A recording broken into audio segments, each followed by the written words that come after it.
Frozen? No. Now we're live on YouTube. You can, Have the VOD proper. Hello, YouTube. We are currently live. You're 5 minutes later than Twitch, but that's okay because we love you. Yeah, so what I was saying is we're going to have like a little bit of a more angry episode, I feel. Well, at least from my end. A little bit of a spicy one. Don't worry, there's spice here as well. I just try to be very, very diplomatic. Yeah, I don't know, because this is like the wrap-up show is basically the unfiltered version of any video we do, any unscripted stuff. So basically we just, pour our hearts and souls and what we think. Well, mostly because we still have to like respect the Twitch guidelines. But man, what a world would it be if we were allowed to say anything? Can you imagine? Oh, it's a nice utopia. I wonder if we would have more viewers or fewer viewers, because it could go either way. I think more for sure. But regardless, I feel this week has been a bit of a miss for the happenings in WoW. Not that there weren't happenings in WoW. There were plenty of.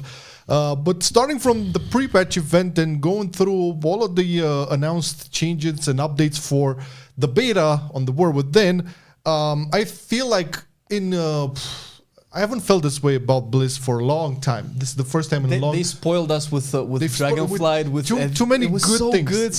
So many W's. Yes. So a lot of W's. But this week I feel is like the old Blizzard that, back in BFA and Shaman, where don't say that. They would take 1 step forward, 5 steps back. And this is how it felt this week. What are we talking about? Well, first of all, the new affix in dungeons, the Devour whatever. Devour, yes. Yeah, which is basically Afflicted 2.0. And the gearing situation as well, where I think we've complained quite a lot. Complain is a big word. I think we pointed out that they overcomplicated a system that should have been quite easy to get into the gearing system. And now they're making it even taking longer to gear up. And they are increasing the Mythic track as well. Yeah. I think there were some calculations on some Discords where you would basically do kind of like almost double the amount of dungeons in order to get geared. I know some people did this. That was and that's it's not false. It's pretty much the case. And we're going to talk about all those. Plus, obviously, we have the class balances, which we're not like usually we go through all of the class changes, but we feel that's a little bit boring because not just this, some of them are just same old. Oh, a little bit more buffs to the Havoc Demon Hunter. That's been happening for like 3 weeks straight. So we picked up some of our favorites: Paladin, Mage, and Shaman to get into, and we'll see if we're gonna have some more time. We're gonna talk about the Prepatch event as well, and also. All of your comments, all of your chats that are going to go in either on YouTube or on Twitch are going to get answered, hopefully all of them at the end of the show, right? So don't worry if we don't respond to your questions, replies, whatever, inquiries over there. We're going to look at them at the end. So don't just put in a question in chat or a comment in chat and then leave. Just stick around, okay? Yeah, for sure. Right. So without further ado, I guess this is so we're good everywhere. Are we recording? Yes, sir. All right. Since you started the YouTube thing, I hit the record button. So yeah, last time the affix. Yeah. Okay. We're gonna get into the affix. Let me just make sure I have it open here. All right. So the affix. Now, I don't know if you guys remember when Blizzard said that they want to like ease off the responsibilities of healers and focus more on them. Problem. Hold on. Oh, damn. I have a problem with because it messed up again. See, it messed up again. I cannot switch it. All right, guys. So give me a second. I'm fixing this. Flame, wave at the camera. How's it going? Yeah, talk to Hello, the people. everybody. This is Flame. I've been streaming today earlier. If you haven't caught us up, and I've been playing with the new affix. It is shit. All right. So back to the topic on hand, right? So they said that they want to make these changes to healers in terms of like consistency and not have them have big reactions and have the HPs of other players be ping pong and basically playing this whack-a-mole type of panic mode, and alleviate some of the responsibilities healers have, specifically when it comes to affixes. This was part of their statements. And I think everybody was happy when Afflicted went away because, you have hybrid DPS who do these affixes, like dispelling them, healing them, or whatever, sure. But in most cases, and in most cases I'm referring to a lot of like the pug world, nobody gives a fuck. Everybody's expecting the healer to take care of all of that stuff. Or if you're a warrior or a rogue, you want to give as many fucks as you can. But there's nothing left. There's no way, exactly. So we're getting a new affix, which basically puts healers back on the map when, again, everybody was so happy that Afflicted was removed. Now they're getting this new coat of paint on it, which granted, it is a little bit better than the old Afflicted, but it's still Afflicted. It's still a healer thing. You can go, I'll tell you how it feels while in combat, and you can tell me if it's better than the old one. Okay, yeah. Go ahead, tell me, because I want to drink some water. You need 5 dispels now, not just 2. Oh my god. And if you don't have the spells, you have to heal a full player health bar instead of just throwing like three heals on a Afflicted and actually get rid of it. The benefit is, what you could say it's better, is that it can be dispelled by anybody. So it doesn't matter if it's a magic or a curse or whatever. Everybody can dispel it. That's what I was referring to. It's a lot better because it's not as restricted anymore. So yeah, but still, still warriors have nothing. Fuck. Once again, it's another affix that warrior cannot do anything about. Rogues cannot do anything. Hunters. I think hunters. DKs. What DKs won't be able to do anything about this. So with this affix, if it remains in this state, which I doubt it will remain in this state, for every class or every person that does not have a dispel, that healer has to heal a full health bar of a player. Now, if this is Dragonflight, you might think, oh, easy, just 3 regrowths and it's over. Well, this is the War Within, baby, and it takes a lot more than 3 regrowths to fill a whole health bar, because that's the point of the new healing system. And once again, the problem happens is with these dungeons, whenever it overlaps with an actual boss mechanics. Because funny enough, we've done a couple of dungeons today. There are at least 2 other boss mechanics that give a player heal absorb. On top of this heal absorb, on top of some player debuffs that need to be either dispelled or healed through. So how many dispels is that again? It's ridiculous, and I'm sure this is one of those examples where, again, they have a build for the beta, and this affix will probably be very, very different in 2 weeks from now. Oh, for sure. But let's read what they had to say, all right? So, greetings, Dungeoneers. Thank you all for your feedback on our new Mythic Plus affix system. Yeah, it looks like that feedback went straight to the toilet. As we continue to review the community responses for future adjustments, we've made updates in this week's beta. This week also includes a pass on tank damage intake from many enemies in dungeons. New affix. Continuing with the theme of Zal'atath's bargain, where players can harness powerful boons granted to dungeon enemies by the Harbinger, we're adding a new affix to our beta testing this week, Zal'atath's bargain, Devour. While in combat, Zal'atath tears open rifts that devour the essence of players. The rift unleashes its energy after 15 seconds, healing all enemies in combat. The rift collapses if it is dispelled, or players receive enough healing, granting all players critical strike chance and maximum health. So, yeah, some kiss curse going on over there. Yeah. All right. So I don't like this. And I don't understand what the hell is going on, because on one hand, they again stated that they want to have their dungeons not as all over the place with lots of mechanics and things happening through.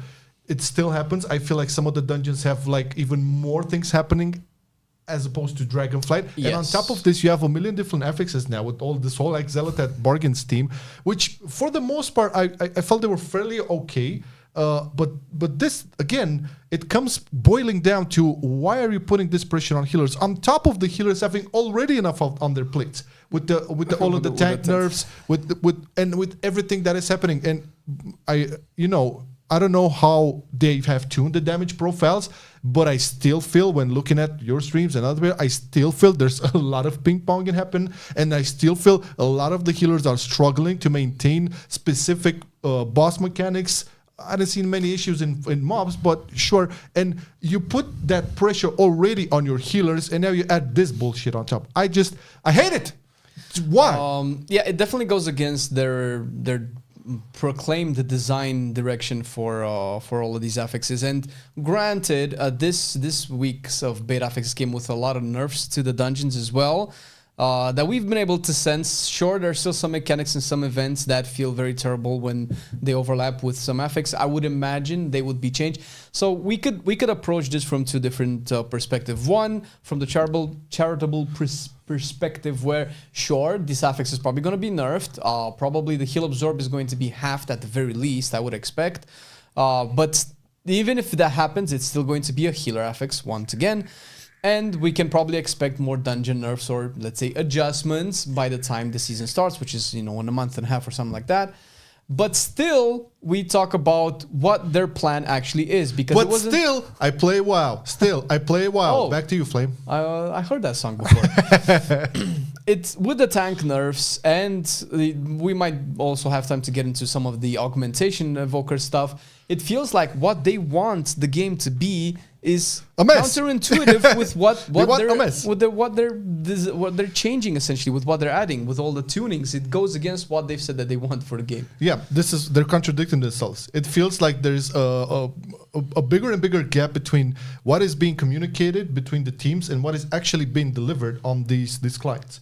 It feels like there's a PR team who says all the right things, and then when you get to look at what's happening in the game, it's like, what the hell? Hello, Dungeoneers.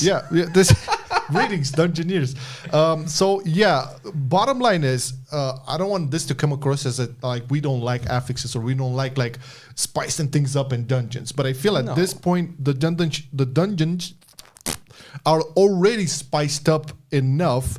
If you're gonna add some affixes, kiss, curse or not, they have to be more relaxed and not put pressure on the already very pressured, specs in the game. And I'm talking about healers. Not sure how the tanks are dealing with the situation currently, even though most of the dungeons have been toned down.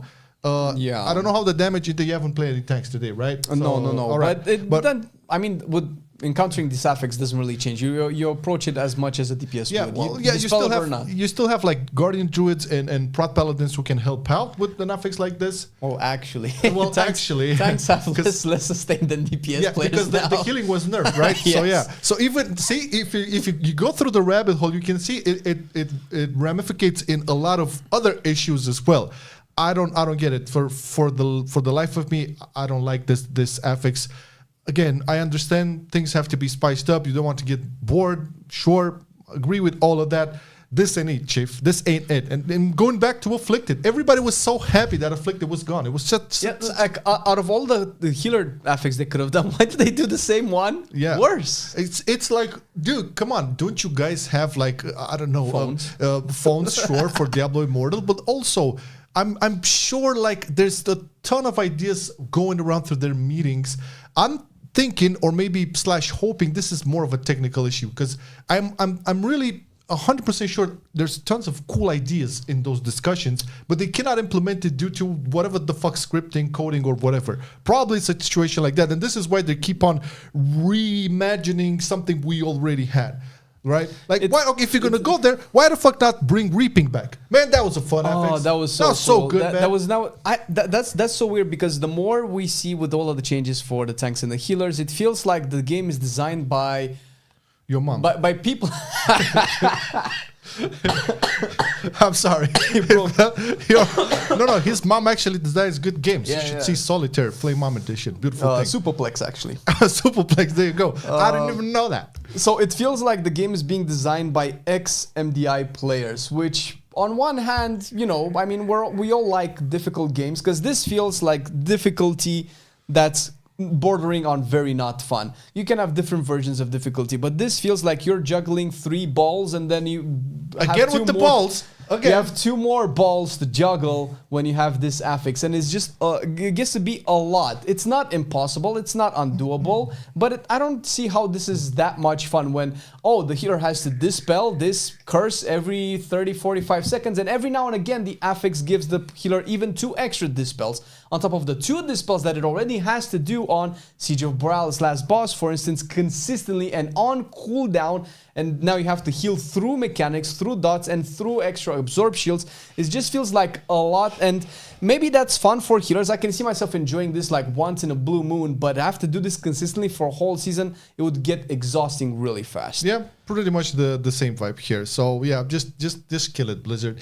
And I'm sure in a couple of weeks it's either going to be gone or it's going to be very much in a different functionality. Yeah, it's not the end of the world. I mean, we've had probably maybe worse complaints with the other two affixes, and we did. But I cannot get over the fact people were so happy that Afflicted was gone. It was like, yay, finally, fuck that shit, especially healers. It's the same thing with we want fewer threat nameplates for people to interact with. And they had two affix with the exact same thing, 7 balls each like, with do these things, these departments communicate with each other? It doesn't really feel like that. They don't.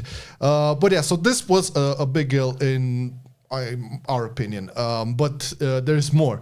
Now, this topic is, I think, a very big one. This is about the gearing in World of Warcraft, how it got implemented in Dragonflight, how it developed in Dragonflight, how it was transformed into this abomination of spiky bullshit and overly complicated things, where, once again, I think the biggest argument for new players not understanding what the hell is going on is actually the gearing system. Story aside, immersion aside, fuck that. People, if they just want to play the game and they get into this whole crests and myth tracks and hero checks and the upgrades and all the restrictions there, it's a headache for a new player. Now, doubling on that, we go through what they have announced in regards to the Mythic track upgrading. So hero track loot from Mythic Plus now drops at a maximum of 1 out of 6. It was 2 out of 6.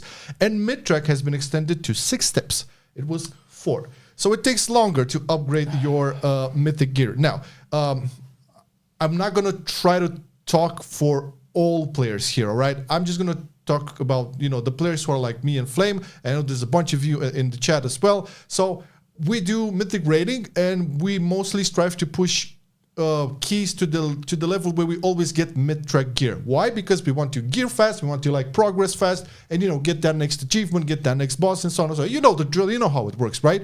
Now, in Dragonflight, you kind of already felt like at some point, as much as you enjoy doing Mythic Plus, and we do enjoy it, at some point, maybe a month into the season, if you're still progressing, you kind of get a little bit of a fatigue, and you're still not geared enough. This is the issue where you would target a specific item. For me, it was the trinket. I forget the trinket from Dawn of the Infinite, the mastery one. Mirror, yeah. And I never got it. And I never got it. But I did. You remember how many Dawn of the Infinites we did, and when we did it last season for our rogues, because we both wanted a nick of time. And Jesus Christ, so you get that fatigue, right? And you get that.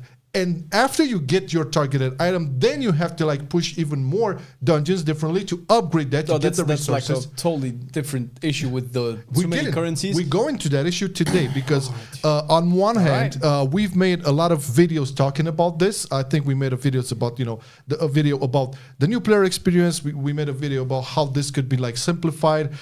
We even made videos when they introduced this back in 10.1, I believe it was 10.1 or 10.15. The pre-patch for 10.1. Yeah, so we did video on how trying to explain, because when they first introduced this, I don't know if you guys remember when they first introduced this whole crests and all of that. You remember how people even their communication needed even more communication on top of it to explain better, because their the initial presentation of it was so hard to grasp, right? And we tried to make a video trying to simplify.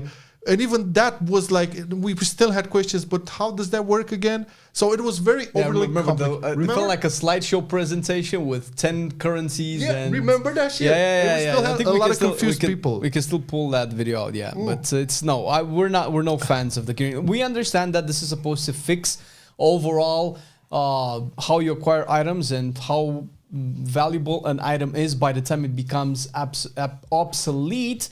Which it's something that I might go into after we go over all of the things announced, but overall it's not good, man. It's not good, and the fact that it's overly complicated. And listen, I think this is one of the biggest misses in the War Within, because they said that they will not touch the gearing system at all, and I feel.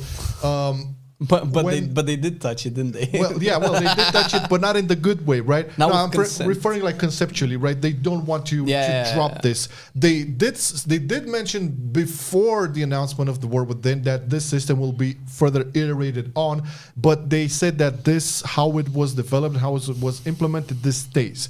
And again, we should take the time to talk about it and its problems, because I feel it feels more of a race to gather all of the currencies in order to have like this cryptic upgrade. And this, for me, kills the whole RPG element of it. The whole gearing thing should be much more fantasized, in my opinion. Now, as an avid RPG player, I love upgrading my gear, but through like means that are not that cryptic or systematic. Because you need this amount of crests, you need this amount of stones, you need this amount of shit, and then you get to the next step. But next step requires different amount of stones, different amounts of shit, and so on. And the best part is that when you have too many stones and not enough shit, or too much shit and not enough stones. Yeah, exactly.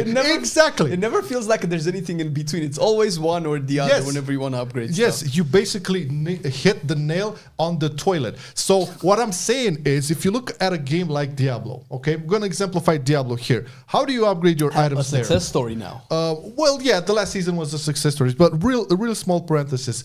The whole tempering thing was good. It's still very RNG, but it felt much more fantasized, because you were going to a blacksmith and you were putting things on it that you would need and make a build. You got to choose. The difference is, one of the big differences with that system is that you got to choose what goes on the item. You got to choose what goes on the item, but now you don't get to choose. You don't get to choose now, because you get the item with the already stat. What you're doing is just making that stat bigger. Okay, I'm not going there. I'm not going into reforging stuff. No. I'm just saying, like, that's why that works, is because you have agency over what that item gives you. That is fine, but after you made your tempering or whatever, you then have the masterworking stuff, which is basically upgrade your stuff. Sure. How you get that? You just do the content that you like. You get a couple of materials, and you got them. It's the same materials. And you have like one thing that you need. Yes, exactly. Not two, and they drop. My point. The two different currencies is basically like a mobile game. They drop in different amounts from different contents, so that it constantly keeps you in this hamster wheel loop of,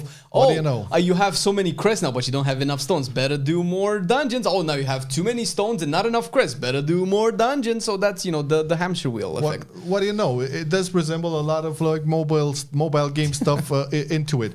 And on top of all of this, it's unnecessarily complicated.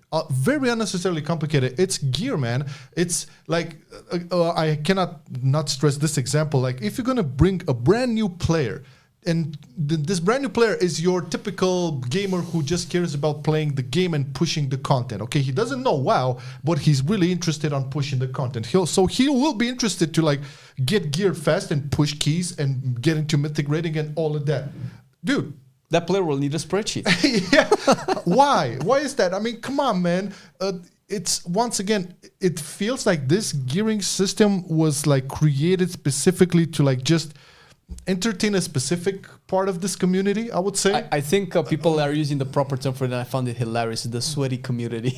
The sweaty for sure. It's again overly complicated, and the fact that in the War Within they're pushing this even more, and we kind of know that in the War Within, in the first season, if we want to get to the same level we were back in Dragonflight, to like, let's say in season 3 of Dragonflight, it will take basically double the amount of dungeons. Sure, you have mythic raiding going on, but not everybody mythic raids, right? So this kind of puts a little bit more value into mythic raiding, because you now need to do a lot more dungeons to get the gear, but mythic rating is at the same rate. This is an interesting discussion, because obviously we've complained about gearing ever since Titan Forging, ever since Reforging, ever since War Forging. Okay. Let's get some clear out. The gearing system is way better than what we have in BFA. Remember BFA with the chest with one item? but when they do this, when they add like extra like 6 out of 6 upgrade track, what this signals in my brain is that people just want to constantly feel like they're progressing their character, and this is like a Legion effect, but we've had that in Legion, and we know that's not... Listen, I'm going to go even further. It's an RPG effect. You want that sense of progression going forward. But we've had that in Legion, and I don't remember it being received very well. When you had the concordance of the Legion fall... I know what you're talking about. It's very hard to deliver that in an MMO. This is the thing, right? It's either always being able to feel like what you're doing will progress your character and its power, or versus okay, I'm finally done with getting the stuff for my character, and now I get to do either the content and smash it, or play an alt or redo the whole thing all over again. But it was always this dichotomy of whether or not you should always feel like something that you're doing is meaningful, or that you're finally done getting the things.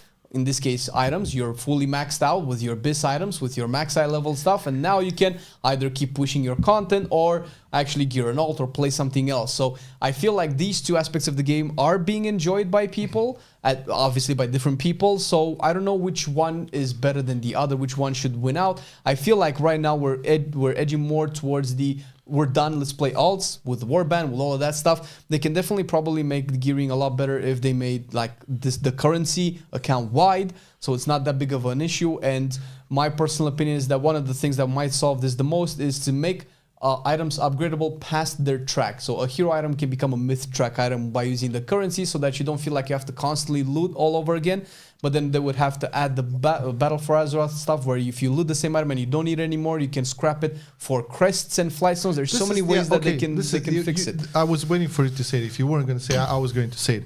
Why don't you just let us destroy loot that we don't need for currency? Or profession materials. Something in that line. So if you're going to keep this mess of a system, just give us an option to like get like the old gear that we had, just make us transform it into something to be able to use that on our new piece of gear and get move the upgrade wheel forward. But this would have been so much simpler, man. Like all of this, the champion track, the veteran track, the hero track, the mythic track, all of that bullshit. Why does it have to be there? I remember a time where you would get gear with badges. And that was it. And the badge that you would get would be from the content you would do. If you want to get some, epic gear, you had to do some heroic rating or do some 200 rating arenas or something. So it was simple, and it was in the compartment of difficulty you were able to play. Perfect. That was like the perfect solution. Now I understand that is pretty hard to get back into, but if we're gonna stick with this system, like through all of the expansions, come on, man, just give us an option to like salvage a lot of this gear that we're not gonna use. So good. That's one of the benefits of what BFA actually brought us. They made everything not feel like garbage. Because if you're not gonna give us an option to recycle old gear, considering that you're flooding us with gear, at least let us sell it for more than 50 gold. Do you know how much a repair costs for one death? Oh my God. It's double that. So if you die in a boss fight in a raid progression, like 2 minutes in or like 1 minute in, it costs 100 gold to repair. I've done the math. It costs 100 gold to repair, and that's how much you get for an epic item if you sell it to a vendor, or how much you get for an armor. First of all, it kind of disconnects you from the whole concept of how valuable is your gear really. Yeah. And then it feels like it feels so bad to have to sell epics to the vendor, because that just made me have enchanting on all of my characters, just to disenchant them and have something valuable out of that. A lot of people are in your shoes, I'm sure. Like a lot of people took enchanting just for that, to have it. It goes to the trash. And it's sad. Now, once again, I think this is like the bare minimum solution they could have for this mess of a gearing system they introduced in Dragonflight. Again, it's way better than what we had in BFA. It's way better than what we had in Shadowlands. But it doesn't have to stop here. But yeah, let's. It's first of all not what people asked for. It's kind of like what we I asked for an apple, you gave me a pear, but it's still a fruit, right? Yeah, it's better than before. It's sort of similar, but it's not really. So okay, fine. We're definitely getting closer. But how about not sticking to 7 currencies with 8 different item tracks? And iterating on it does not mean you're just going to extend the mid track of it. Okay, add more. So it's ridiculous. So enough about that. I think we made ourselves pretty clear here. I'm going to be interested to see what people think at the end of the show regarding this. All right, shall we talk about some of our favorite classes and specs here? Oh, yes. Let the doom commence. We have some nerfs to the Retribution Paladin. To be expected? I'm not sure. Paladin was doing pretty good on beta, but I think it's been overshadowed by Death Knights and Mages for a while. So I didn't really see. I mean, sure, I can see some instances where but I feel they were kind of on the same line. I didn't feel, apart from Frost Decay in two weeks ago or whatever, when it was like and last week. And last week as well. And this week now, because it's been buffed. Yeah, sure, but I've seen Red Paladins do great. I wasn't sure that red paladins needed a nerf. But let's go through it and see what's up. So first off, for the heroes of the talents, wait a second. I really miss. Don't you want to put it on screen? I do want to put it on screen, sure, but just want to make sure that the screen is there. If you get my drift, the screen has to not go away. All right, so Herald of the Sun, Sun's avatar damage increased by 20%. Don't you think this is gonna save him? Because this is nothing. And Eternal Flame now is now 35% more effective on self was 25%. Now I'm gonna go through the Lightsmith for Holy and Protection. Let's go through the Templar really quick. So, Templar for Retribution, Wrathful Descent now deals 100% of the damage dealt to nearby enemies when Empyrean Hammer critically strikes. This was 80%. And Templar Sacrosanct Crusade healing can no longer crit. Okay, now this is nothing. No. Scrolling through Holy, and let's get down to the Retribution for my French lovers. All right, Nerubarar Palace set bonus. Wake of Ashes increases your damage done by 8% for 8 seconds. It was 10%. So they're starting off with the tier set bonus. Now, Blessed Champion now deals 25% reduced damage to secondary targets. Was 50% reduced damage. Final Verdict damage reduced by 10%. Templar's Verdict damage reduced by 10%. Justicar Vengeance damage reduced by 10%. That was needed. Hammer of... we'll get to it. Hammer of Red damage reduced by 15%. Blade of Justice damage reduced by 20%. And this does not affect Blade of Vengeance. Blade of Vengeance damage increased by 25%. Expurgation damage reduced by 10%. Divine Storm damage increased by 25%. Templar Strike damage reduced by 10%. Templar Slash damage, this is the combos. Templar Slash damage reduced by 10%. Crusader Strikes damage reduced by 10%. Crusader Strike damage reduced by 10%. Word of Glory healing increased by 20%. An issue causing Radiant Glory to not function with fast back-to-back procs has been resolved. So it doesn't feel like it's gutted to the ground, but... It feels like single target has been attacked. Yeah, a lot of single target, which is interesting because I don't really feel Red Paladins were that amazing in single target. I feel like AoE was still one of the strong points, at least from what I saw in dungeons, because the builds will not let you really be, good in single target and in AoE. I think part of the reason why Red's rework was so good was because you could just go a full AoE build and still have really good single target. And that has been shown by, a lot of Reds pushing very high keys, even if they were not in the highest level of keys. They were like just one below that. You would see a lot of Red Paladins and you would see them do a lot of boss damage. And maybe that translated into the War Within, possibly in the raid testing. I would imagine these are not just done just like that. But yeah, but in terms of like Mythic Plus, you have to remember, like when you saw a lot of Red Paladins and a lot of keys, it was mainly because their survivability. So one thing that a lot of people that push high keys talk about is, specs that can be very self-reliant and very tanky. And Red, make no mistake, was one of those after the rework. Now, damage profile aside, it could do great damage, but you never really saw it in the meta comps, not necessarily. I mean, even after the rework, you remember we had it was the same patch where an augmentation came in, right? Or somewhere close to that. And we still had the famous Fire Mage Shadow Priest augmentation and Bear and I don't know what healer was. Holy Paladin? Holy Disc or Restore Shaman. Something like that. So you didn't see Red Paladin over there. Yeah. However, you've seen Red Paladin in most of the high keys.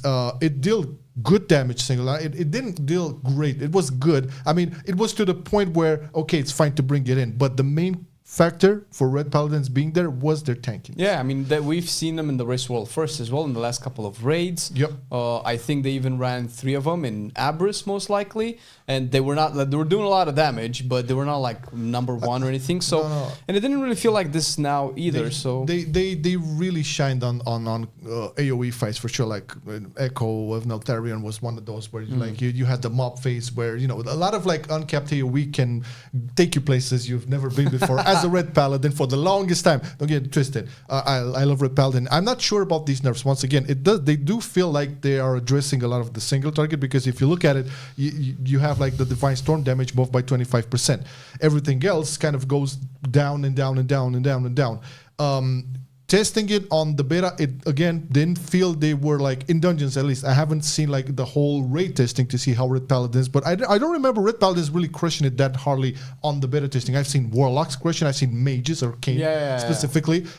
So who knows? Maybe this is they might have some data. Maybe this is because we've talked about it before. Like where is the standard of performance? Because we see specs do like double the damage of other specs. So okay, is it in between those two? Is it the one that's doing the double damage where everybody needs to be?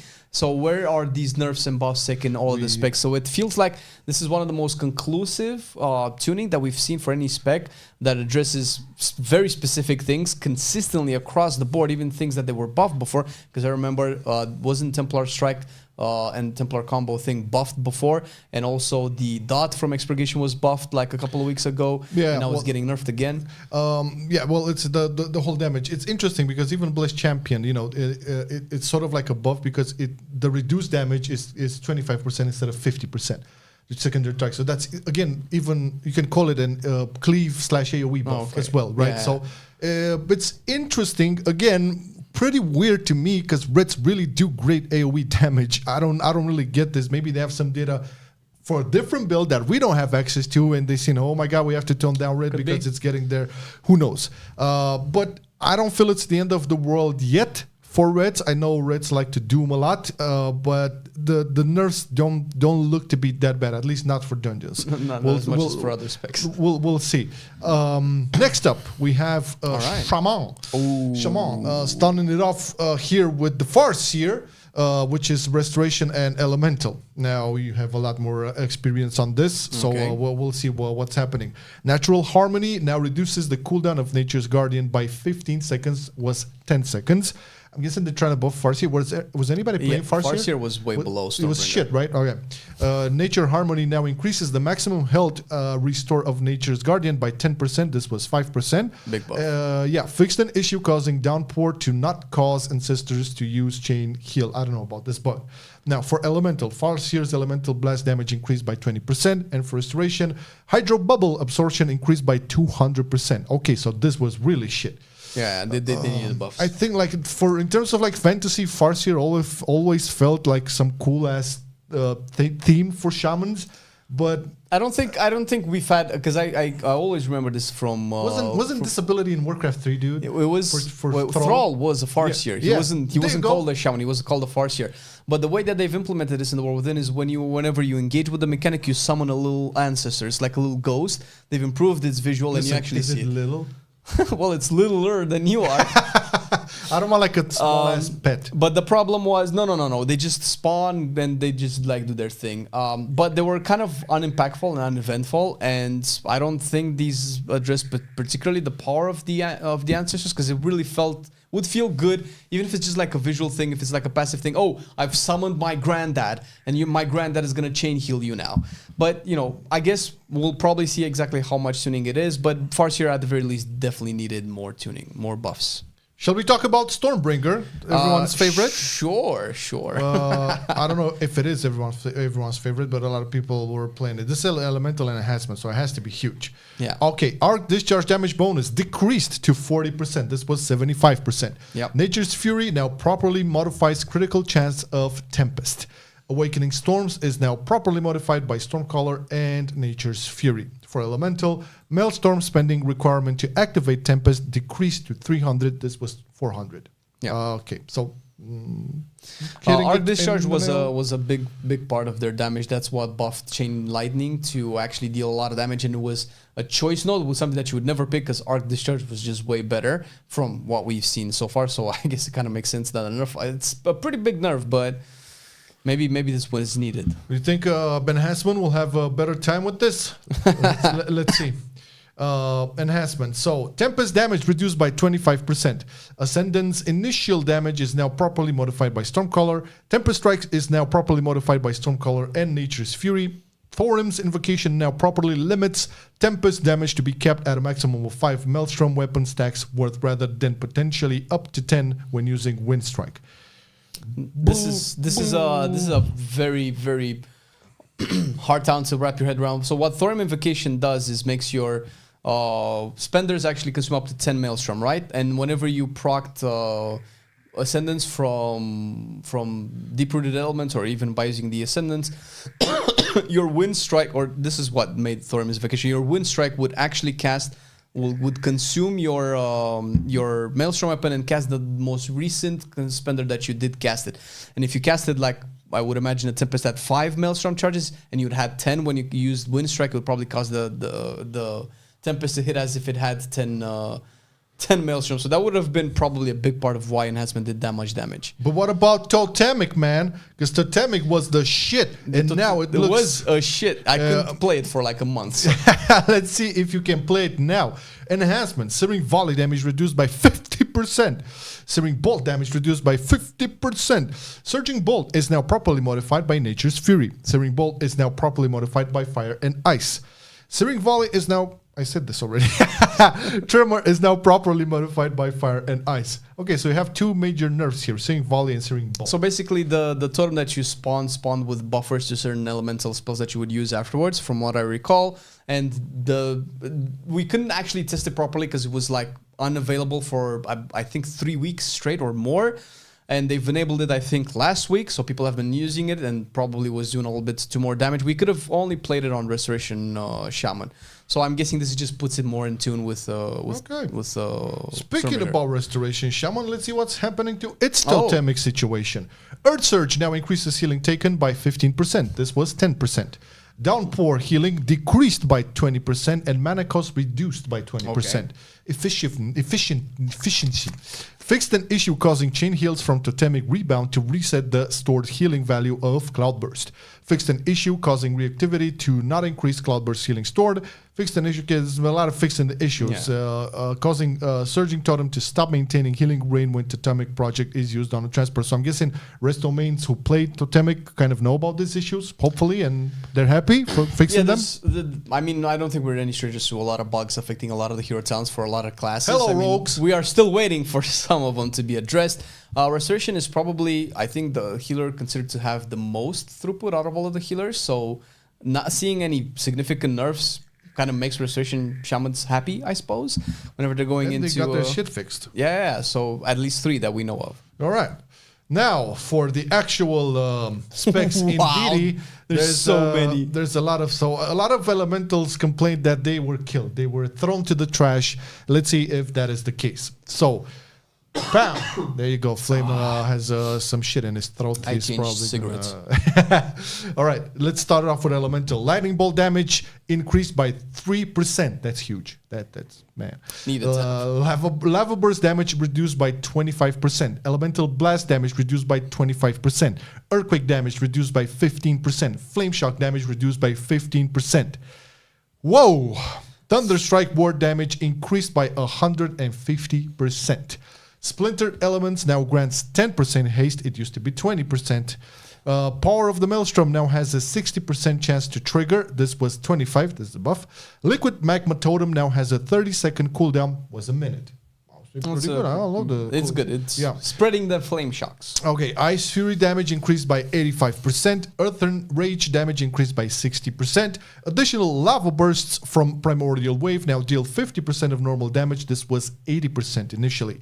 Resolved in... Okay, there's more issues here, I'm guessing. So no more... You also skipped the Earth Shock damage increased by 25%, probably because people would be defaulting into Elemental Blast way too much. So maybe they just want to balance that. I missed it. Sorry.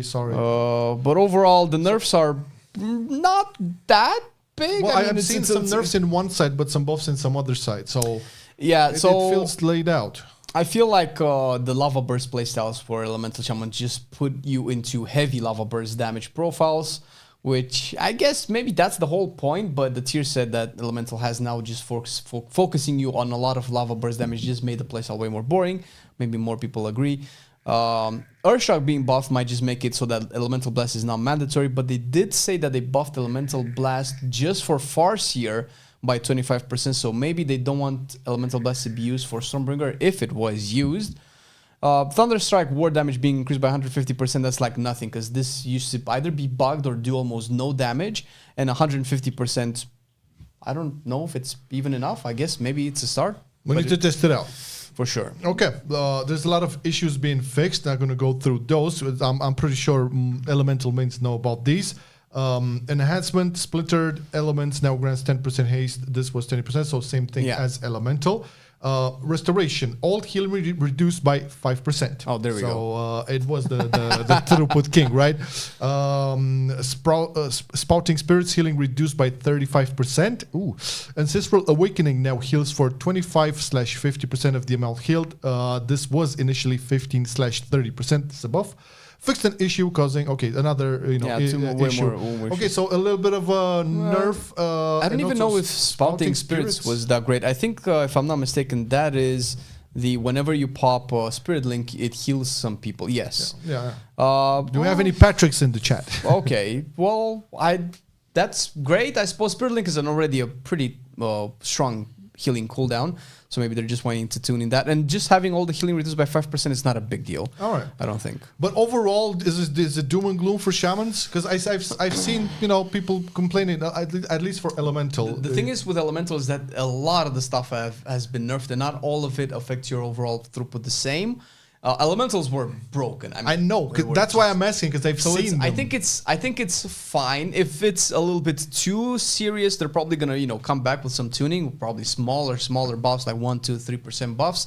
But I think I don't think this is as bad as people complain, considering that Mage got bigger nerfs. Oh, right. Well, he brought Mage up, so might as well get into it, because from what I hear, Mage is very shit now. It's really not that shit, but it has been touched, let's say. Yes. Let's start off with hero talent. So Frostfire, okay, for Frostfire living bomb damage multiplier increased to 175%. This was 100. This is for Frost. Okay? Yeah, just for Frost. Yeah. All right.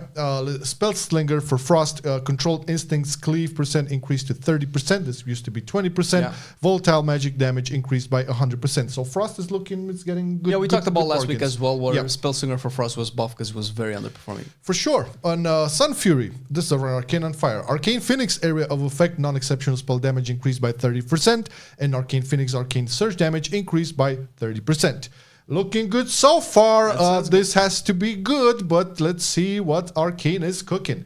So, Clear Casting is now learned at level 10. I was waiting for his cut.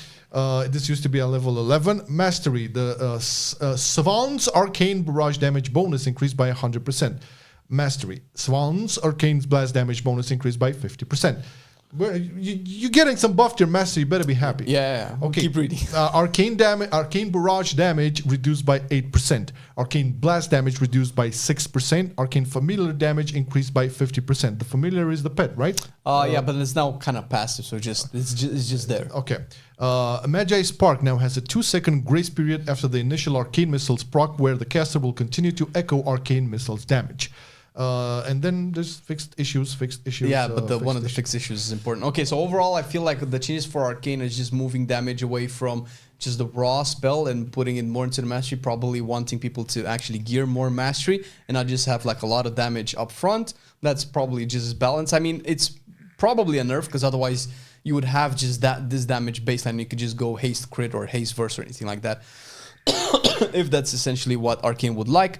The big change with the issue is, and that a lot of people are complaining about, is the issue that allowed a stack of Nether Precision to be double dipped by spell queuing. Yeah, I remember you talking about that. So Nether Precision has been changed in the War Within, where it now also affects Arcane Barrage, which is great because it would only affect Arcane Blast, and that didn't really have any value in AoE.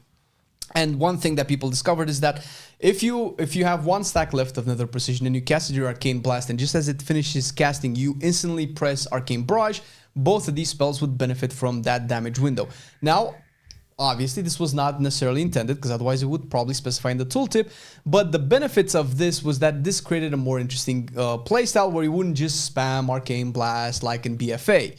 And this is part of the reason why people are so up in arms about it, because now it's just, now you will just spam Arcane Blast like you did in BFA, and that's just sad, because this was fun, this was engaging. You managed to game the system to kind of squeeze in, and it's not necessarily about the damage, because Arcane has been toned down a lot, but it's mostly about the gameplay and how your rotation can be a little bit more interesting and how you deal with the buffs. So that's why people are salty, myself included. Yeah, okay, but I think more salt is to come, right? Yes, as always, because kidney stones are abound. Fire was I think the biggest touch out of all of them. So let's see. Here it is. Lit Fuse, chance to trigger reduced to 4%. You have to explain to me what that is. Lit Fuse is whenever you consume Hot Streak, I believe, you have a chance to proc Living Bomb. That's what Lit Fuse is. Okay. So it's all about that Living Bomb. Explosive Ingenuity, chance to trigger reduced to 3%. Living Bomb damage decreased by 75%. Yep. Oh boy. Yep. Scorch damage increased by 25%. Improved scorch now increases damage taken by 7% was 6%. So I'm guessing the biggest hit here is 2 Living Bomb. Yes. And remember, I don't know if it was last week or 2 weeks, 3 weeks ago. It feels like we talk about Mage every week. But I was so happy about Living Bomb being back on the plate again, and having this interaction, and now they're kind of killing it from what I'm seeing. So looking at these nerfs and looking at the mage damage profile, fire mage damage profile, it feels like it had an issue from what I can tell, is because you would always pick the Living Bomb talents because they're very accessible, and you would still have access to the strongest Ignite talents and potentially the strongest Flame Strike talents as well. So you would have the best of all worlds, while you actively ignore probably most, if not all, of the Scorch talents, because we see the Scorch buff there as well. And obviously it was a mismatch in terms of the talent performance. So this is great in the sense that, now Living Bomb talents could be a little bit more competitive with the left side of the Fire Mage talent tree. The problem is that Living Bomb talents that make Living Bomb great are, 7, 8 total talents. And if you do pick all of the 7, 8 talents for Living Bomb and you actually play Living Bomb properly, it's about, so far in our limited testing, 6-7% of your overall damage. And that's very little damage for such a heavy investment in talents. Now, maybe Living Bomb needed to be nerfed. Maybe there's something else that needs to happen to Living Bomb. But if you're going to invest that many points into Living Bomb, into a mechanic, it has to do a little bit more than 6% of your overall damage. And that's probably an issue, which something else that kind of sucks is that Living Bomb provided you with a damage profile that wasn't reliant on you stacking big ignites, which made Fire Mage good in some of the smaller keys, which is something that Fire Mage has been struggling with since it was bad. Yeah, it was bad for Fire Mages and smaller keys. Yeah, like you basically needed that high HP plate, and also being gathered up nicely because of Flame Patch. So yeah, I can totally see that for sure. I wouldn't call it doom necessarily because it's even if it looks pretty bad. So overall fire damage is still good. Yeah, of course. The overall is good. You just don't have that much Living Bomb, which kind of sucks because a lot of people like Living Bomb, and the Living Bomb talents are fun. Yeah. But also Frost. Death's Chill maximum stack count increased to 15. This was 12. Death's Chill spell damage bonus decreased to 1%. It used to be 2%. Ray of Frost damage increased by 20%. Okay, so let me tell you what Death's Chill is. Death's Chill is a new capstone that they added to Frost. Okay. And whenever inside Icy Veins, whenever you use Frost Bolt, it gave you that stack up to 2% spell power, up to 12 stacks, so 24% spell power. Where in AoE, this used to have the most amount of applications, where you would start a combat and you'd use a bunch of Frost Bolts in a row just to get that spell power buff. I like that. Would roll out. That was cool. Yeah. Now it's dead because you're never casting 15 Frost Bolts in a row in an Icy Veins. You're never doing that. So this is probably dead now. You're never picking this out, and this was one of the new things that Frost and it's a capstone.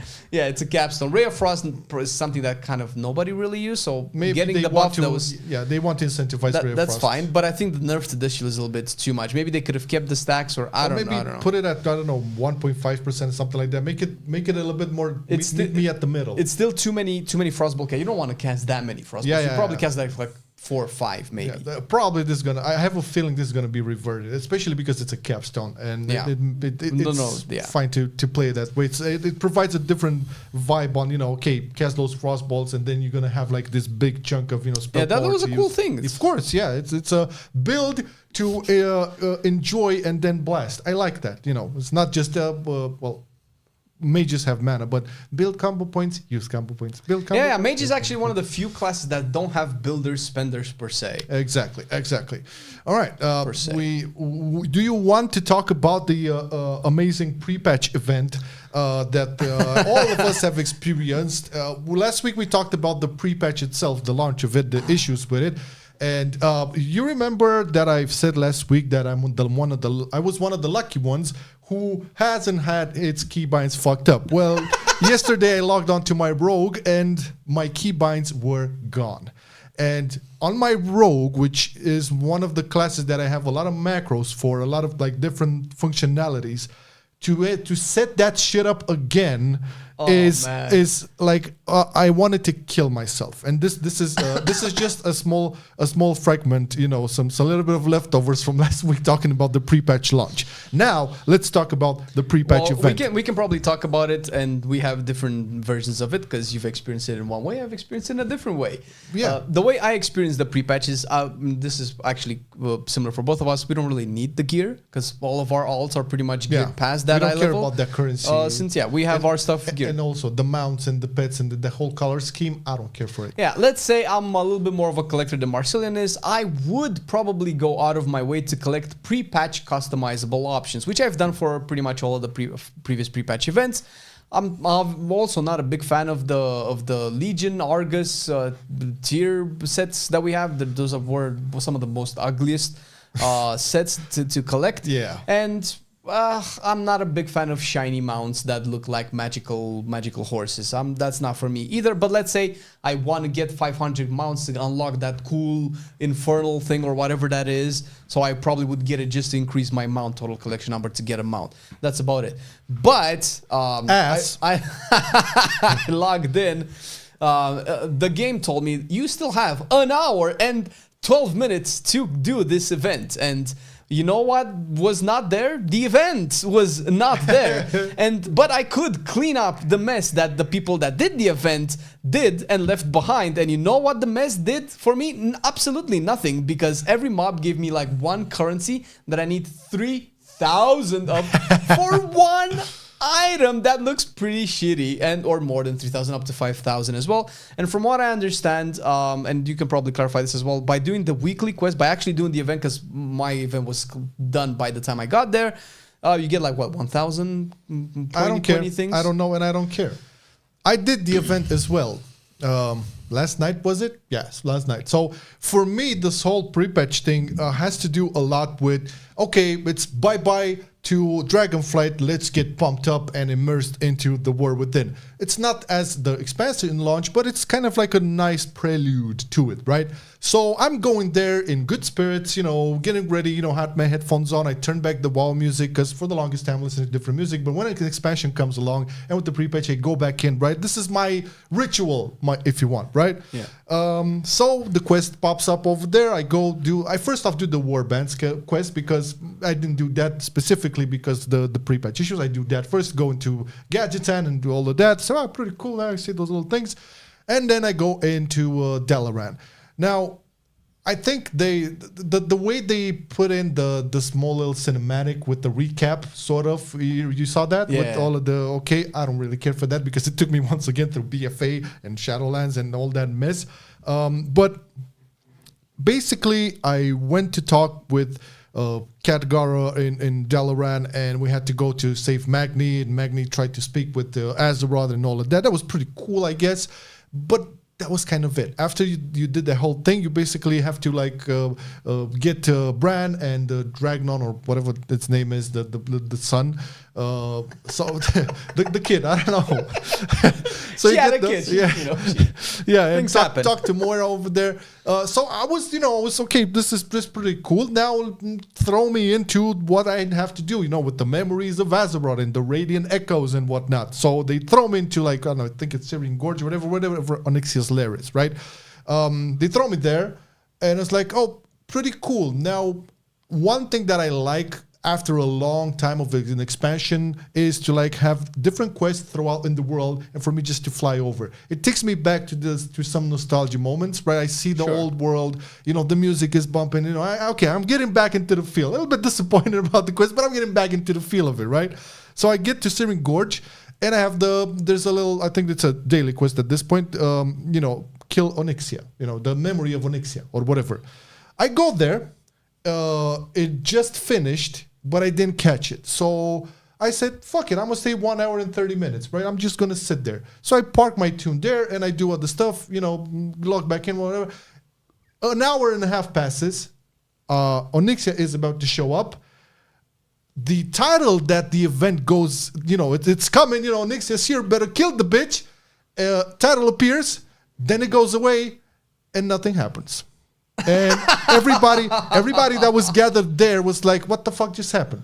So nobody managed to do the quest. I say, okay, that's fine. Let's do the actual event. There's the event for I had to go to Dragonblight. Okay. I'm pretty sure you had to do the same thing. So I have to complete the event to finish up the quest line for the Prepatch. So, okay, pretty cool. Dragonblight, that means Arthas in my opinion. I get into Dragonblight and we start off doing five little mini objectives. There's like on the map, you see the little azurite color schemey bubbles. Those are the events, right? So you have to do 5 of those. And I can already sense the power of the lag, creeping through.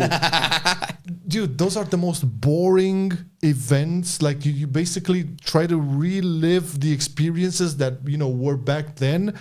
But because of the lag and because of the bugginess, I didn't even know when I was starting it and when I was finishing it. It was so random. I didn't even feel I was doing anything because the lag started to creep in and it's very buggy. So regardless, I checked all the 5 bubbles. Now Arthas pops up. Hey, hell yeah, buddy boy. Dude, I'm telling you, 10-second lag. 10-second lag. 10 second, yeah. So I was pressing a button and counting on my phone, with the timer and shit. It was like 10 seconds. I just wanted to get done with it and log off. That was my pre-patch event experience. If you're gonna make me want to log off after this whole ordeal, maybe you did something wrong. I don't know. I'm just saying. Did you have this? Did you have the same experience with the lag? Because the lag was ridiculous. And listen, man, it was late in the night. It was not peak hours. And once again, I have to say this: not acceptable, dude. It's the pre-patch, dude. How can you have this amount of lag when you have I think there were like 40 or 50 people max over there that I could see in my shard. Jesus. Right, and the lag was 10 plus. I wouldn't.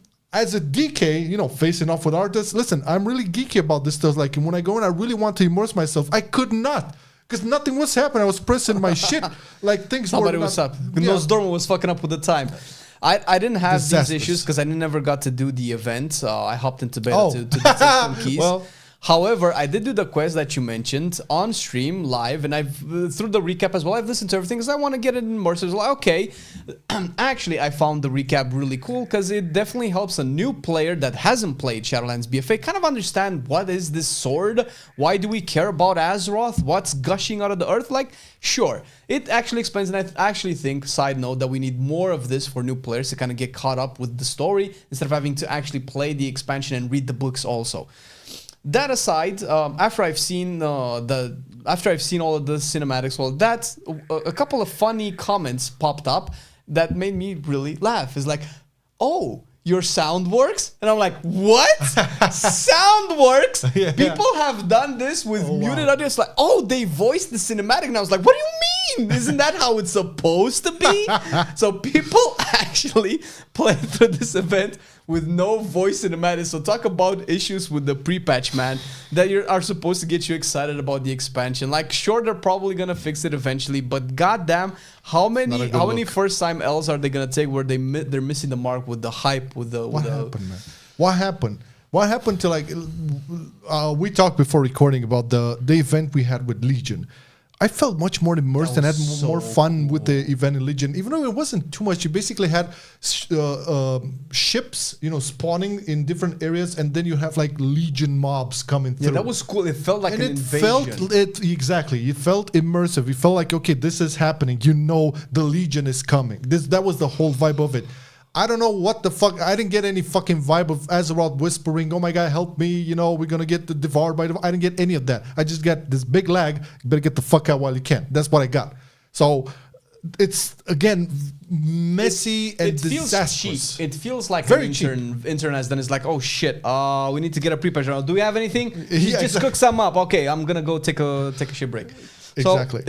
You made a good comparison with the Legion. I feel like the only way that this could be even close to what Legion is that you would probably have to hear Azeroth's whisper, or see the earth shake. Like, get me immersed into this whole, oh my god, she senses the danger, I need to stop it, and by sensing the danger, her memories are leaking out and I have to stop it. Get me involved in this narrative, but it's not. It's just a text, and it's just spiders that I need to kill. In terms of like the vibe and the immersiveness of this exact thing, they only say that this is what happened to the ethereals, right? Like the same thing happened to them before they got their world devoured by dimensions.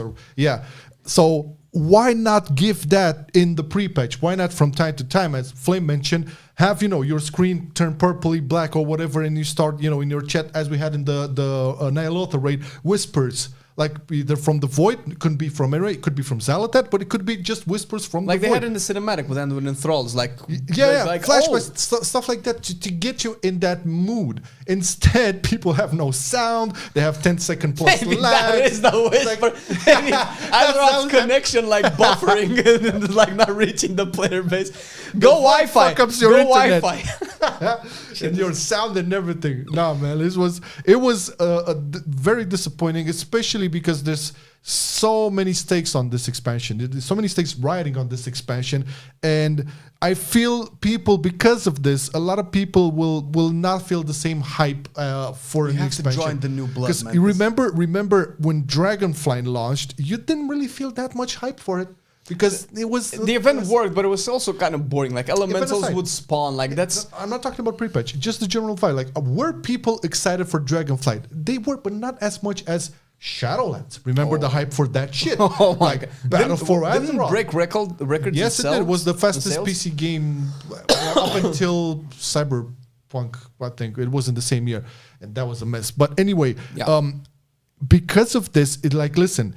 If they don't show or do anything at that Gamescom situation there, I don't see where the hype is. I don't see the hype for it. I really don't see. And that's a shame because it's a good expansion. Yes, it's gonna be once they fix it. But it's good. It's a little bit rushed in terms of the timeline. Yeah. It's not rushed that we don't have content or anything like that, or we don't have new stuff. No. But it's rushed in the sense like that's how we feel as beta testers. That oh my god, we have these issues this close to the release. It's looking spicy, bro.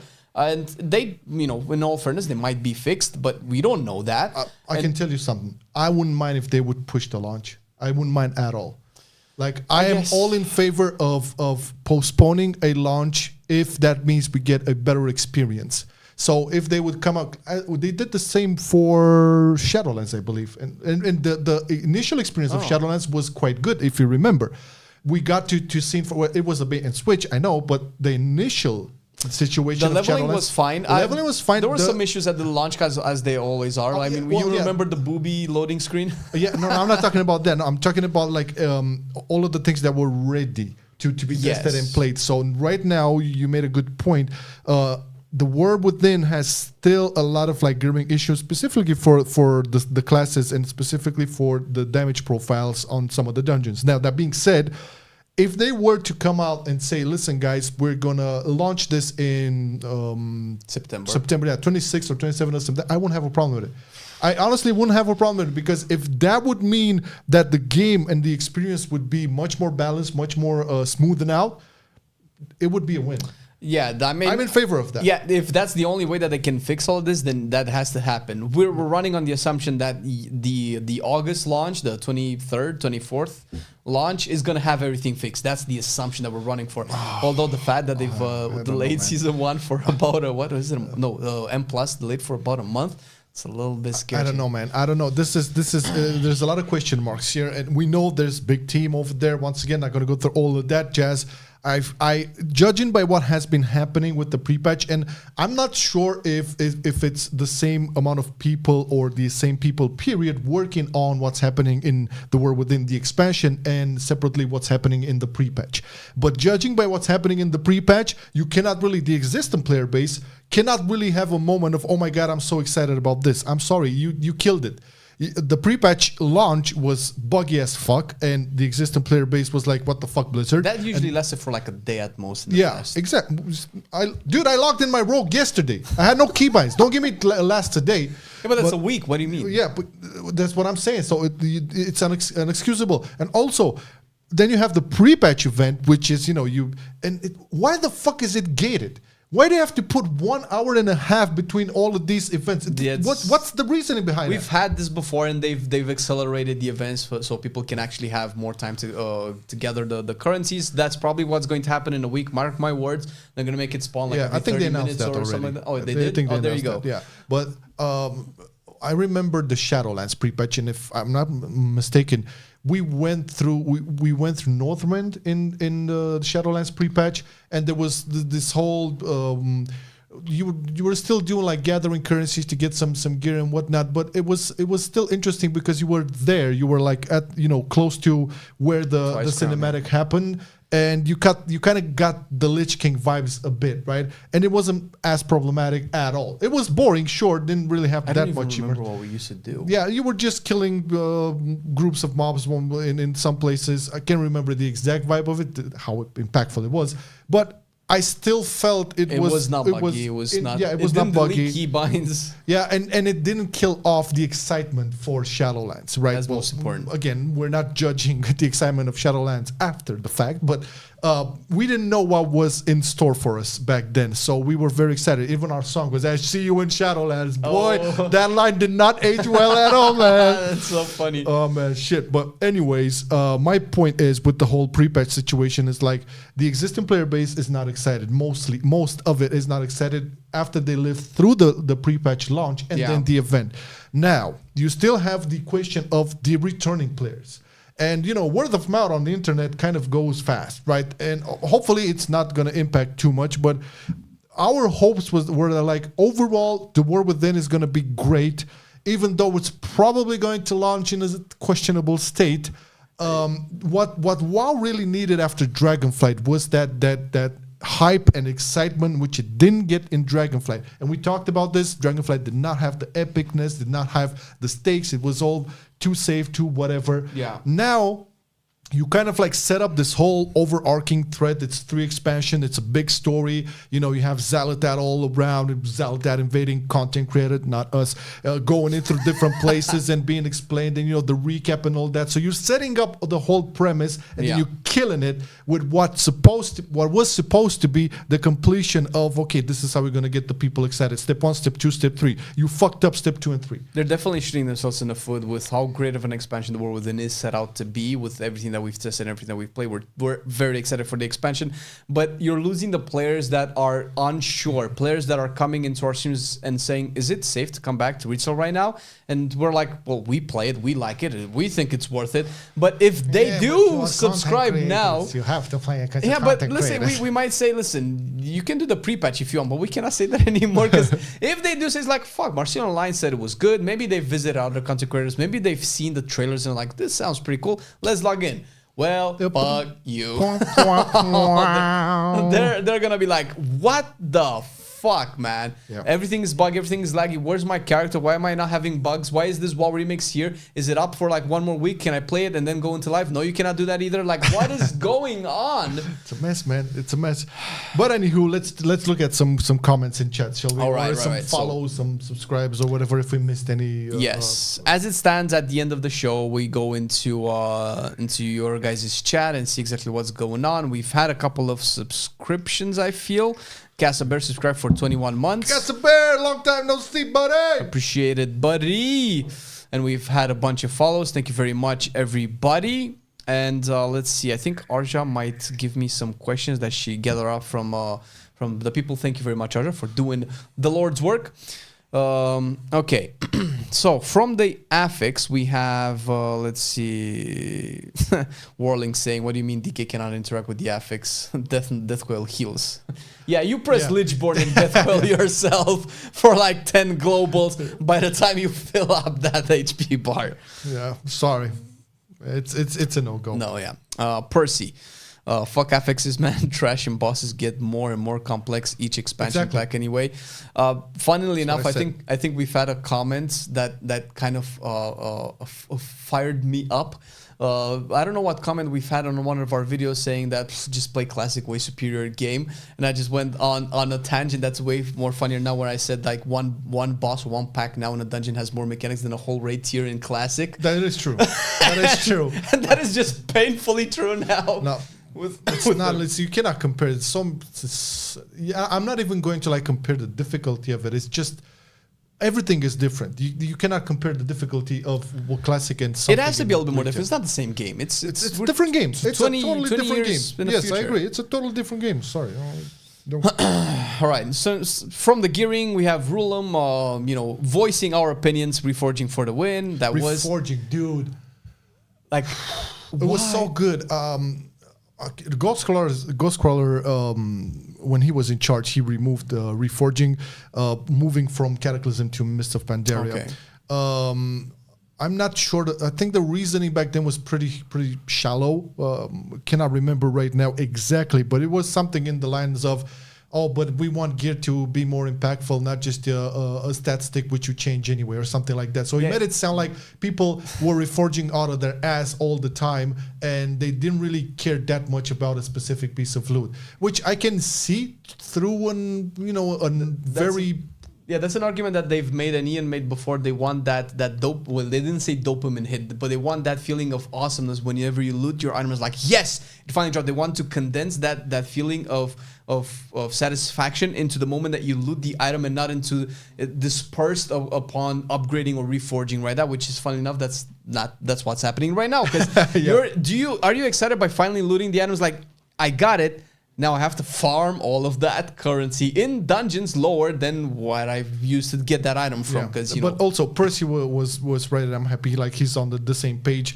It is the truth, man. The dungeons have become more and more not complex, but abilities in the dungeons from mobs, from bosses have become so many, and so like affixes adding on top of it. And you mentioned like certain affixes happening when something when a boss the overlapping is ridiculous, right? So fuck it. I would definitely want it to either be removed or have something completely different. I feel like the complexity of the game is more than anything going into a good direction, but they're layering way too much stuff on top of it. When it comes to affixes, like if we just didn't have affix, you could actually enjoy a really cool design dungeon. Sure, there's a lot of casts. Some of them are important, some of them are not important. I don't think we get to enjoy dungeons as much as we did because we have to be aware of so many things happening. We would have to do them at +12 where there's no affix. It's just fortified and tyrannical. Everything is really hard, but that's a shame because that's an experience that only the high key pushers will get to enjoy, and everybody else just has to rack their brain around, because I've said this before, dungeons below 12 are probably harder than the ones higher in terms of like how many things you have to engage with. For sure, yeah. All right. In terms of the Paladin discussion that we've had, Muckstep says, this happens every expansion though. They do some pre-patch release hype. Every class except for Fire Mage and Destro Warlock gets nerfed into the ground. Well, I don't know if this into the ground is very harsh. It's so early to call anything being to the ground. And I don't feel like if we specifically think red is going to be nerfed into the ground, I don't think 10% nerf to like single target is that much to the ground. It could be way, way harder. And I've seen red doing quite all right in dungeons. I feel like Fire Mage over the course of the beta has been nerfed way more than red for sure. Oh yeah, I've seen at least 2 passes of nerfs for it. So yeah, and I don't I don't think their hype machine is focused on classes. It's the amount of people who look at this information and are interested about this information is so low compared to the grand scheme of things, to the grand masses of players. You have to remember, WoW is a game played mostly by casual people. We are the exception here, and we're also kind of casual. Like you, me, Flame, Arja, like we played the game in a much more involved way, but the biggest, and this is confirmed. This is confirmed by the devs multiple times. The biggest crowds are actually the ones that are playing maximum heroic. Biggest are LFR. In dungeons, either Mythic 0 or +2s for getting the track. So those people that done keys higher than 10s are like 10% or fewer. Yeah. So those people are not like interested or pay any attention to the information about buffs You don't hear about them. Like you watch, let's say we take our channel into context. You watch our videos, our tier lists and stuff when we have 50, 60, 70,000 views. And you think, wow, it's better than 40,000 that we've had. Oh, a lot of more people might be interested in that. But if the game has a couple of million players, what are all the other players watching? I'm telling you, nothing. They're watching Netflix and they're going out with their kids in the park. And they're logging in and they're just doing quests and doing their weeklies. So you have to think about that. The hype machine from Blizz on WoW doesn't work with buffing classes and then just nerfing it to the ground. This is not how it works, because the player base that is interested on that is so small it doesn't really matter. And guess what? Another thing, if you're going to talk about financials, the players who are paying a lot of money for in-game purchases are not you and me and Flame. No. At least at the maximum, we buy tokens for gold to get repairs and shit like that. But that's it. The casual crowd, the average Joe, or the people who just play LFR and whatever, which are the majority, by the way, among those are the whales. All right, so. Doesn't really make sense that they would hype up a class for who? For you and me, and maybe another couple of 100,000 people. Not really, man. I mean, they use content creators and stuff like that for some awareness, from some publicity, but that's the extent of it. Okay, for the pre-patch, we have Deadneck saying, pre-patch events. Well, let's talk about Weekaras crashing the game, or bars are gone. And let's not even talk about keybinds, which we've already did. I've lived through all of those, Deadneck, so yeah. Not going to chew on it once again. It's, as I've mentioned last week, it's unacceptable. I don't know who to blame, who to point the finger on, but again, you cannot give me any valid excuse. My class was not valid to play, man. Your class was like, I was doing a little bit over tank damage for like a week. Like I didn't feel incentivized to log in at all. You don't want that. Like you said, if you want me to log out, just it's a miss. That's what happened to me yesterday. And yesterday I wanted to do some keys, remember? But after the pre-patches, just give me the fuck out of here. Lag Fiesta event, yes, we've been accustomed to. Baskerville says, it is so real, we relive the memories like we play on old PC. It's so immersive. That is nostalgic, because that was my experience back in the day playing private servers, not even retail servers. That's the kind of bugs and lags and stuff like that. In private servers. Exactly. Yeah. That was my experience. I played retail from Burning Crusade, only retail. Let me give it a thought. Warlords of Draenor but that was the launch, not the pre-patch. Yeah. So Warlords of Draenor launch was terrible. I remember that. Worst one. Well, let's see how the War Within competes. Up until now. Because the pre-patch gives some, but again, I cannot recall any pre-patch event, any pre-patch launch plus event so messy as this one. I'm curious why? Because it's not like it's a big event. It's not like it's like groundbreaking. Oh, it's probably the warbands. I don't feel warbands fucked it up that much. And again, it's a very, very big mystery. I don't know, but not excusable. Time Riff says, I can't believe some people want 40-man raids in modern WoW even after they see lag like this. That's an interesting, but totally different discussion. It's different. Yeah, it's different because you can have a shard of 40 people. A shard. It's basically, and shards are one thing, instances are another thing, right? So when you're talking about raid, I think 40 people would work. I don't think it's about the lag. I think it's about the management and it's actually getting 40 people, getting them ready and all of that. That worked in the beginning because there was so much unknown territory and there was so much. You could actually clear the raids with half the people dead. Yeah. That's why. Also, you cannot. So if you make 40-man raids, even though personally I would love to see 39 other gamers next to me wailing on the same boss. I love that concept. That's what an MMO is for me. But if they did that, they would have to drastically reduce the complexity, the difficulty of fights, and I don't think we go backwards in time. You cannot really compare the feeling you get when you're an army of 40 people charging through to a boss, and everything works out. I think is the appeal of an MMO at the end of the day. Because you lived that, you tried to live that when you played the RTS and you had your army. Now you're part of that army, in first person. To be fair, I think MMOs are probably supposed to be more about that and less about difficulty and complexity and skill expression and stuff like that. There are other games that do that way better than MMOs, because in MMO you want to have your family and friends. Now you have that one friend who sucks at the video game. We all have them. But it's fun to play with that friend, right? So, but that friend cannot play at all the levels that you play at. So either you get to play with that friend or you get to have that ego boost of clearing the mythic raid or whatever, right? So, that's a discussion for, I think we've had that video already. We had a lot of videos. We do content.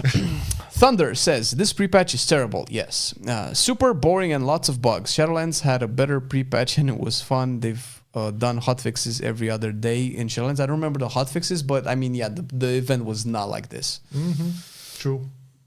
What else? Okay, why does Paulo asks, why does this feel like this expansion will be a mess? Well, it's because you log in and you're like, what the fuck is going on? That's what we were talking about. They had the chance to like really hype up the existing player base once again, because you have to think about the people who are playing currently and the people who are always coming back to a new expansion. Now, the people that are playing currently, I don't think they're that excited about it. Even the casuals that we were talking about earlier, they have the same problems as we do. And they care about that currency. And they care about that veteran track. And they care about those mounts and pets and whatever. And they have the same bad experience as we do. So this is very problematic for, the anticipation of the War Within, which, again, is being set out to be a great expansion. But, man, they're fucking it up. Yeah. Marvin asks in chat, thoughts on LA changes. We've already covered those. Elemental was just broken, so nerfs were inevitable. Now, the amount of nerfs kind of need like a couple of days for them to be properly tested out and feel exactly what's going on, because people will always overreact. That's true for every class and every spec that's being addressed and tuned. We can only hope that by the time the expansion launches, everything's gonna be smooth. There's going to be tuning even after the season launches, so don't worry about it. There's tuning every week from now on. Okay, I think this is pretty much everything. If anybody in chat has any other questions, you need to ask them now, because we're almost close to wrapping this up. Hey, Marcelian, how much can you bench? I think last week, 80.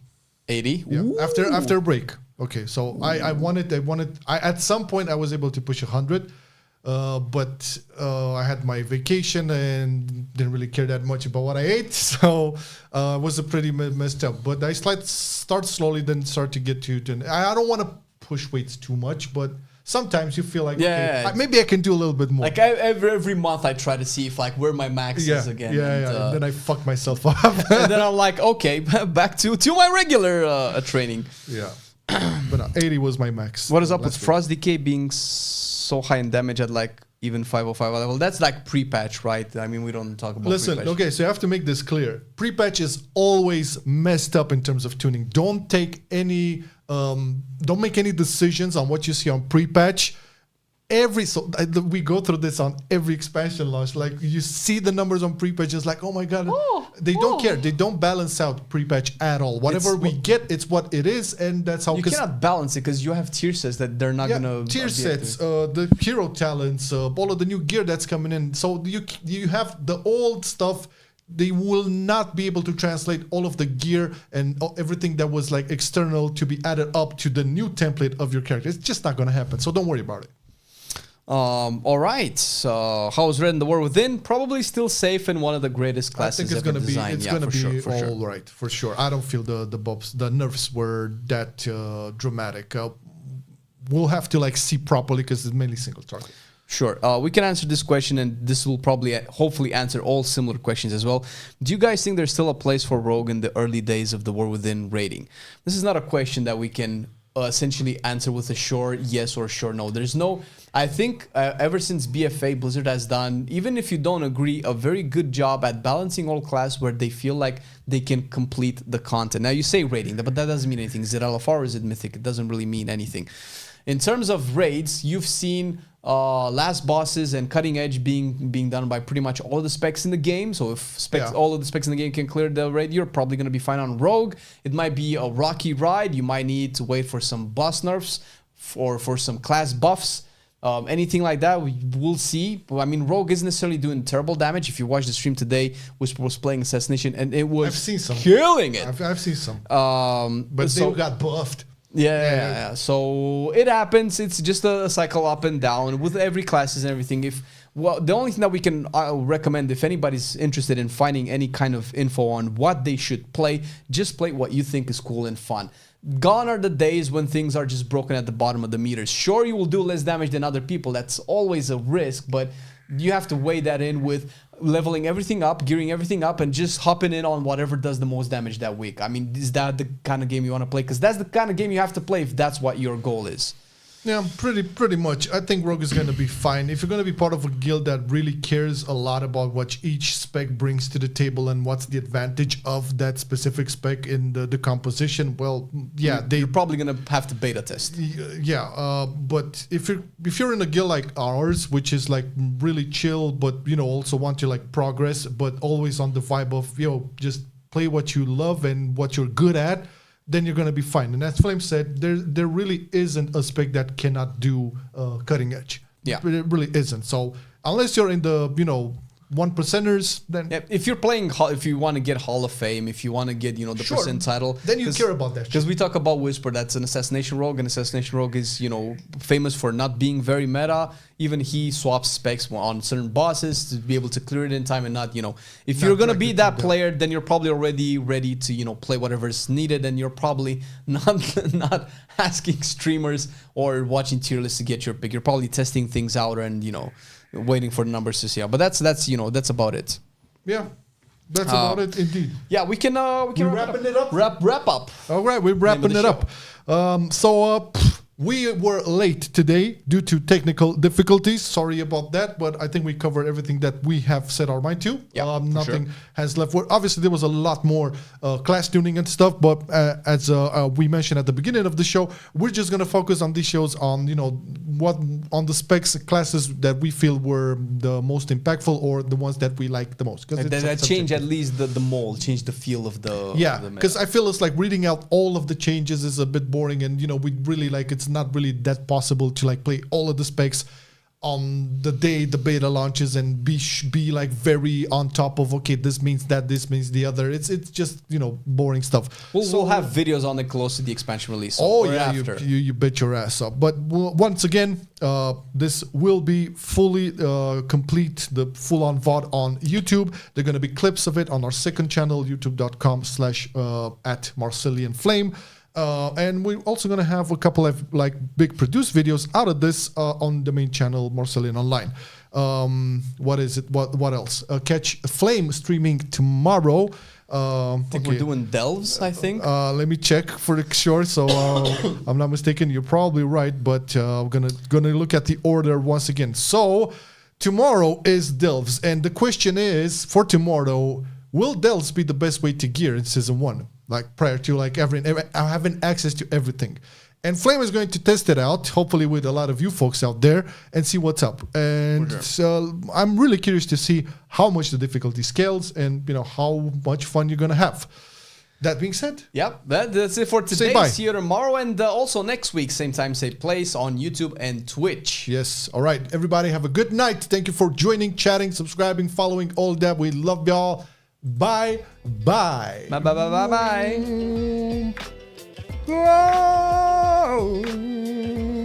Hey, Flame, look at the camera. Look at the camera.